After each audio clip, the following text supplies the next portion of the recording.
untuk kemudian kita menyampaikan hal-hal yang menurut kami cukup membuat kami merasa belum ada satu keputusan yang jelas apa yang sebenarnya terjadi pada anak kami. Itu yang pertama. Saya adalah ayah kandung dari Arya Daru Pangayunan. Dari hal-hal yang sudah disampaikan dalam media itu bagi kami memang belum bisa memberikan penjelasan yang jelas untuk itu. Dan untuk itu saya terus terang sebagai orang tua di Jogja lagi, saya tidak tahu harus kemana saya harus menyampaikan hal itu. Nah, untuk itulah kemudian saya juga tidak tahu, kemudian mungkin ada arahan dari Allah Subhanahu wa Ta'ala, Tuhan Yang Maha Kuasa, kemudian ada yang mengenalkan kami dengan seorang penasihat hukum, yang kemudian saya bisa menceritakan itu, yang kemudian bagaimana perasaan keluarga dengan apa yang terjadi pada anak kami dan bagaimana eh, apa penyampaian dari pihak penyidik pada waktu itu belum bisa menenangkan kami, terus terang saja. Meskipun saya juga menghargai dari pihak-pihak yang terkait tentunya sudah bekerja keras, tetapi bagi kami itu juga belum membuat kami merasa jelas dengan apa sebetulnya yang terjadi pada anak kami. Untunglah itu kami menceritakan kepada penasihat hukum, dan mungkin penasihat hukum bisa menjelaskan lebih baik lagi karena saya mungkin terlalu emosional kalau harus menjelaskan apa kegelisahan kami dan seterusnya. Terima kasih Bapak Pimpinan Sidang untuk itu. Dari pihak penasihat hukum, apakah kita rapat terbuka atau tertutup? Baik pimpinan dan Bapak Ibu anggota Dewan yang terhormat, kami mengambil satu keputusan bahwa rapat ini terbuka karena biar diketahui oleh semua publik dan biar tidak terjadi analisis-analisis liar atau pendapat-pendapat liar di publik, biar publik mengetahui tentang apa dan bagaimana yang terjadi sebenarnya. Demikian. Baik, saya juga berpikir seperti itu, tapi perlu dikonfirmasi lagi dari usulan dari anggota tadi. Baik, kembali saya nyatakan bahwa rapat ini dinyatakan terbuka ya. Silakan kalau ada media mungkin yang ingin ikut menghadiri, silakan.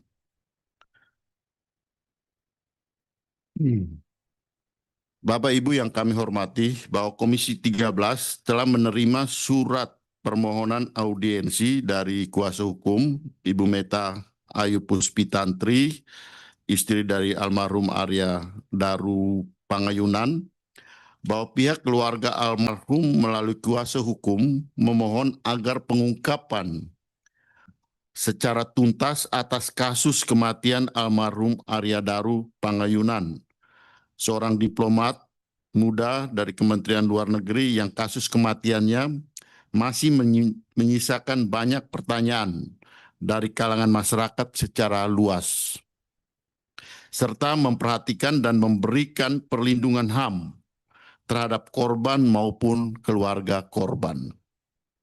Sehubungan dengan hal tersebut, maka pada hari ini Komisi 13 DPR RI juga mengundang pemangku kepentingan, yaitu Dirjen Pelayanan dan Kepatuhan HAM, dari Kementerian HAM, Ketua LPSK, dan Ketua Komnas Perempuan. Komisi 13 DPR RI ingin mendapatkan masukan dari perspektif penegakan HAM dan perlindungan terhadap saksi dan korban. Untuk mempersingkat waktu, kami persilakan kuasa hukum untuk menyampaikan maksud dan tujuan, dilanjutkan nanti secara berurutan dengan Ketua LPSK, Direktur Kepatuhan HAM dari instansi pemerintah, dan Ketua Komnas Perempuan untuk menyampaikan temuan atau tanggapan yang terkait dengan penegakan HAM. dari aspek perlindungan saksi dan korban. Silakan kita beri kesempatan pada penasihat hukum lebih dulu. Silakan, Pak. Terima kasih pimpinan Dewan yang terhormat dan Bapak Ibu anggota Dewan yang terhormat dari Komisi 13 atas kesempatan yang diberikan kepada kami untuk dapat menghadiri rapat dengar pendapat umum.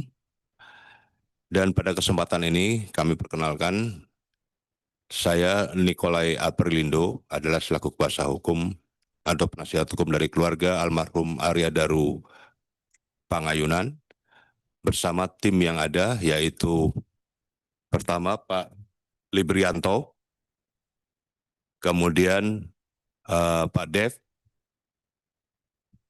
kemudian Martin Lukas Simanjuntak, dan Ibu Mira.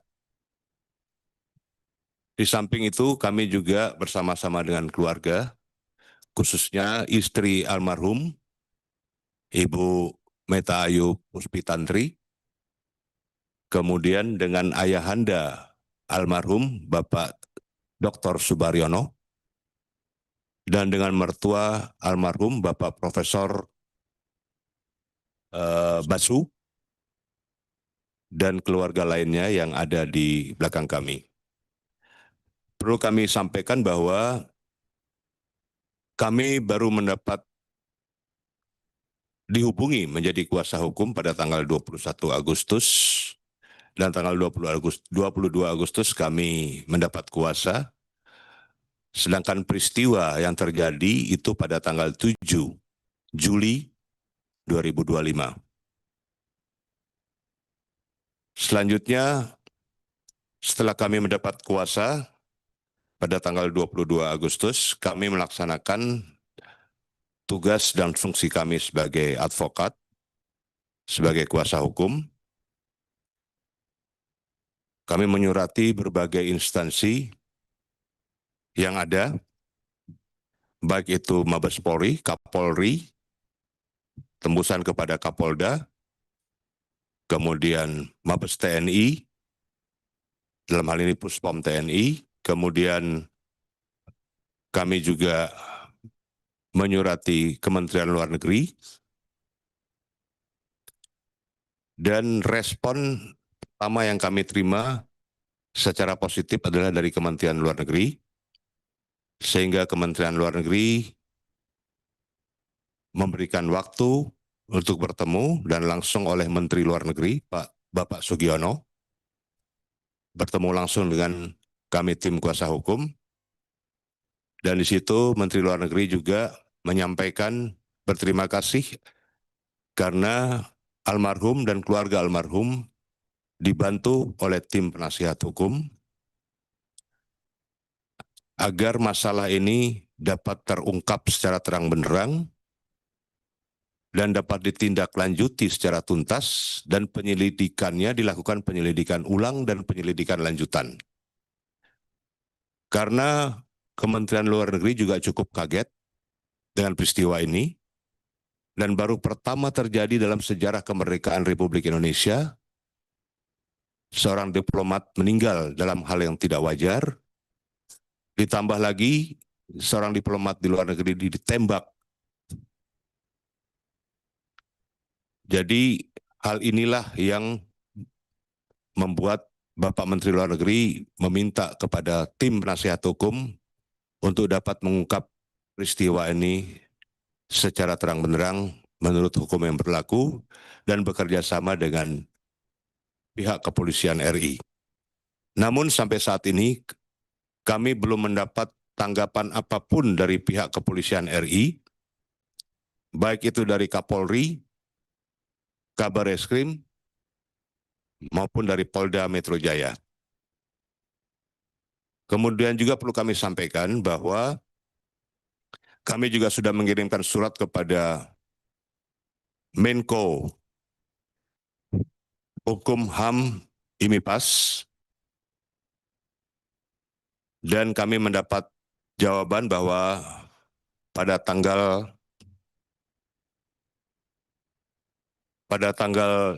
2 kami diterima untuk mendapat kesempatan untuk rapat dengar pendapat. Rapat dengar pendapat dengan Menko Hukum, HAM, dan IMIPAS. Dan perlu kami sampaikan, kami juga sudah bersurat kepada pimpinan Komisi 3 DPR RI yang kami antar langsung. Namun sampai saat ini pimpinan Komisi 3 yang membawahi hukum juga kami belum mendapat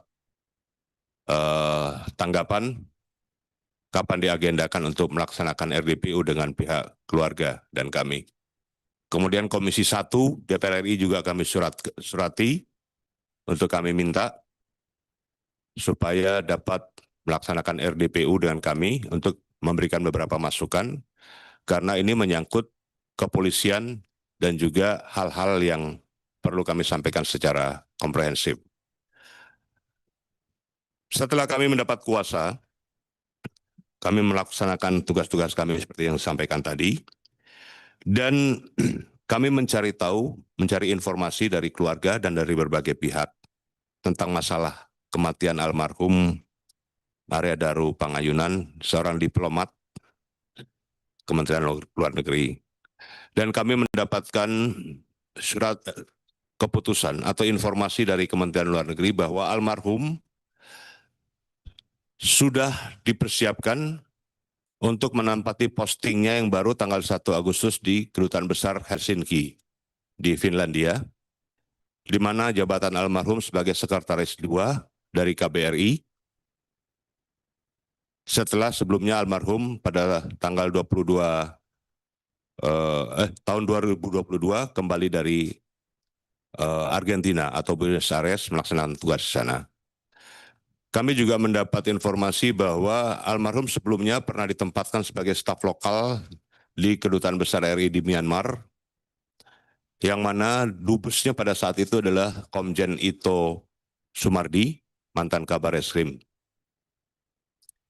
Dan kami juga mendapat informasi dari Kementerian Luar Negeri bahwa almarhum pernah menjadi saksi dalam hal tindak pidana perdagangan orang di Jepang. Dan almarhum juga mempunyai kegiatan menolong anak-anak warga korban trafficking yang ada di berbagai negara.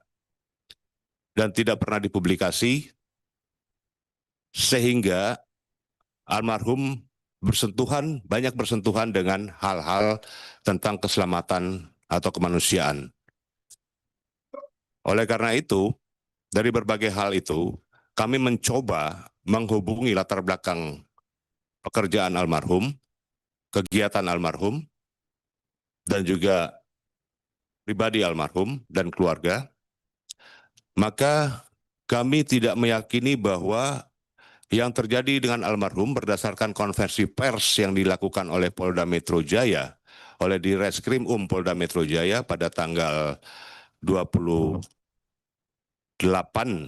Juli yang lalu, yang menyatakan bahwa kematian almarhum tidak melibatkan pihak lain, atau bahasa kasarnya itu bunuh diri.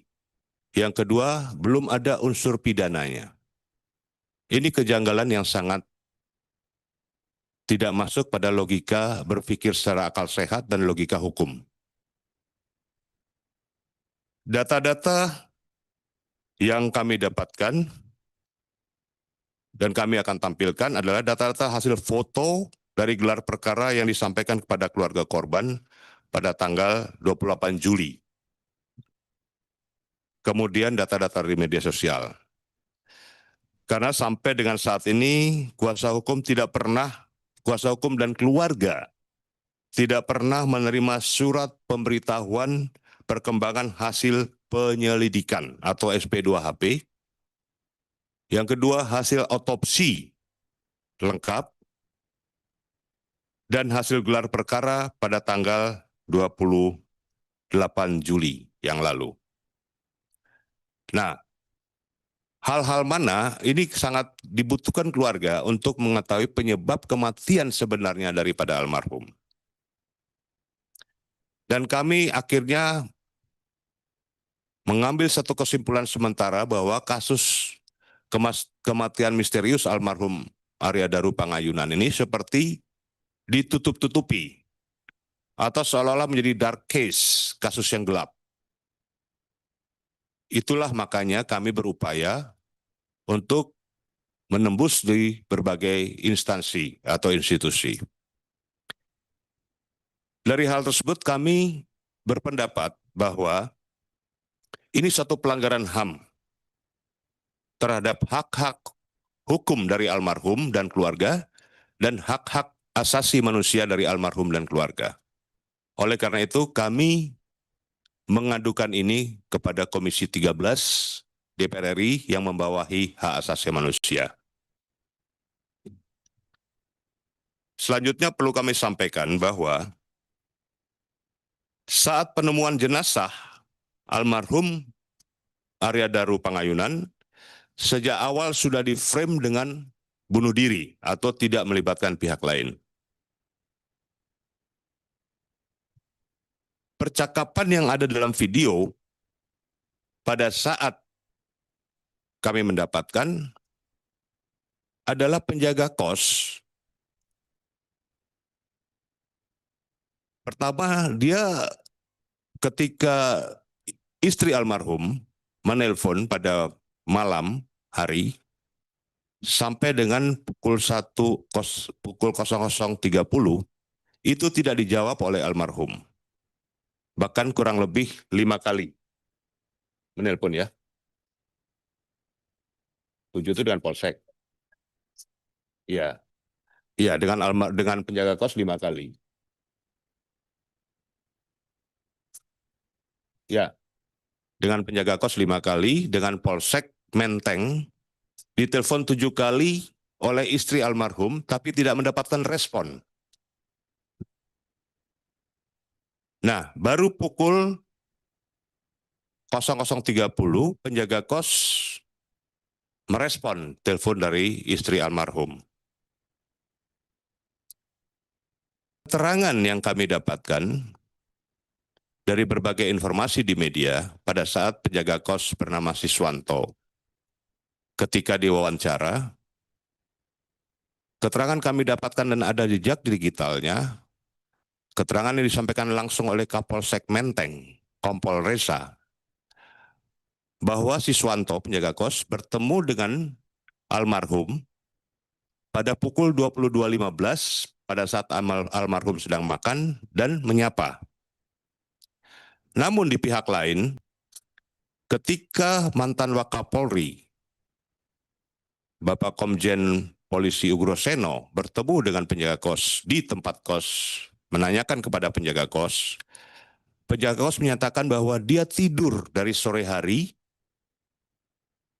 dan baru terjaga bangun pada pukul 12:30 dini hari atau 00.30. Kemudian juga ada pernyataan dari penjaga kos bahwa pergeseran CCTV itu diminta oleh istri daripada almarhum. Dan itu terkonfirmasi dengan pernyataan juga dari Kompolnas. Dalam hal ini, pada saat kami dialog di TV dengan seorang anggota Kompolnas, Pak Khairul Anam, yang menyatakan bahwa istri almarhum meminta pergeseran.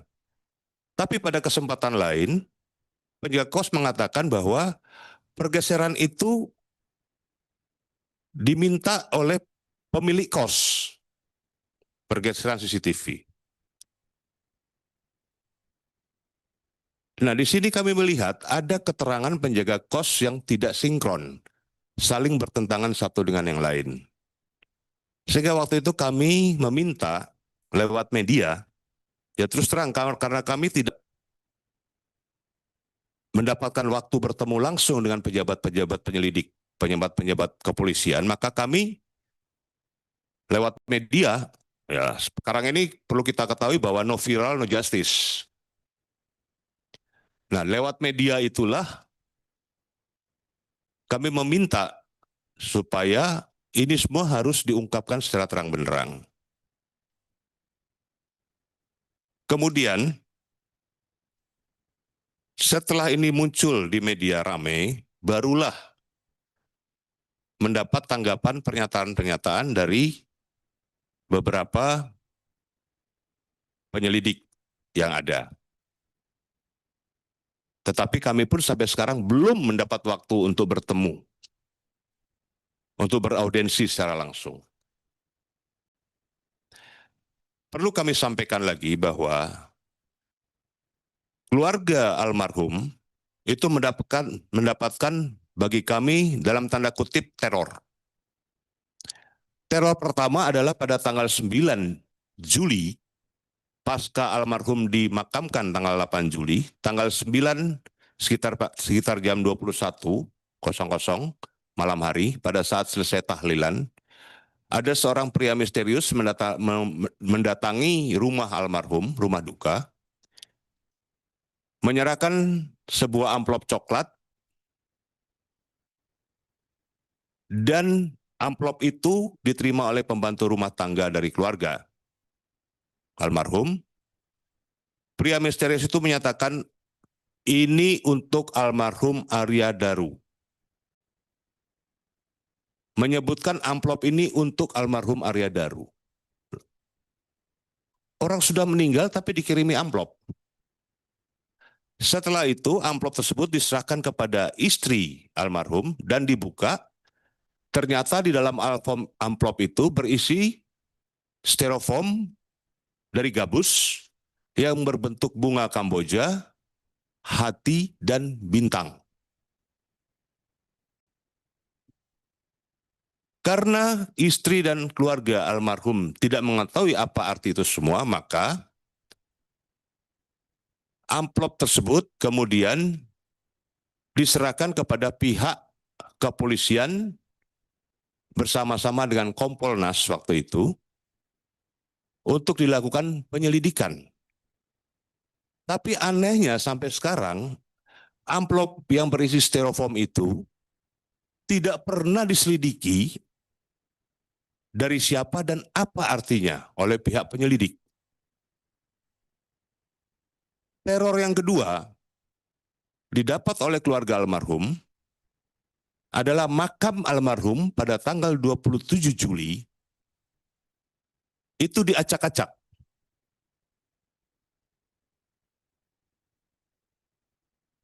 Ini juga membuat keluarga almarhum merasa kaget. Kemudian teror yang ketiga pada sekitar tanggal 16 September baru-baru ini, kuburan almarhum kembali ditaburi bunga mawar merah, tapi bentuknya aneh, secara garis dari kepala sampai kaki makam, berbentuk garis. Hal-hal inilah yang menjadi suatu tanda tanya bagi kami semua. Kenapa sampai keluarga diteror sedemikian rupa? Ada masalah apa sebenarnya? Dan kenapa kasus ini dianggap sebagai kasus bunuh diri? Oleh karena itulah kami berupaya untuk mencari tahu tentang penyebab kematian almarhum dan penanganan peristiwa ini. Bahkan ayahanda almarhum dalam konvers beberapa waktu yang lalu sudah secara langsung lewat media menyampaikan bahwa ayahanda almarhum bersama keluarga, istri, dan anak-anak meminta bantuan kepada Presiden Republik Indonesia untuk memerintahkan Kapolri untuk menuntaskan dan mengungkap kasus ini secara terang benderang. Demikian juga meminta bantuan Panglima TNI. Kemudian Menteri Luar Negeri. Nah, yang baru ditanggapi adalah dari Menteri Luar Negeri. Inilah yang perlu kami sampaikan pada Komisi 13 yang membawahi hak asasi manusia, bahwa disinilah kami melihat terjadi pelanggaran HAM dalam hal penegakan hukum dan penegakan hak asasi manusia terhadap peristiwa kematian secara misterius dari almarhum Arya Daru. Perlu dicatat bahwa sebagai mantan Dirjen Instrumen dan Penguatan HAM pada Kementerian HAM, saya secara jujur menyatakan bahwa kasus ini adalah kasus yang dimanipulir dan menyatakan bahwa ini adalah bunuh diri. Demikian sementara pimpinan yang perlu kami sampaikan. Nanti dalam perkembangan, dalam diskusi akan kami sampaikan hal-hal secara detail. Terima kasih pimpinan dan Bapak Ibu anggota Dewan yang terhormat.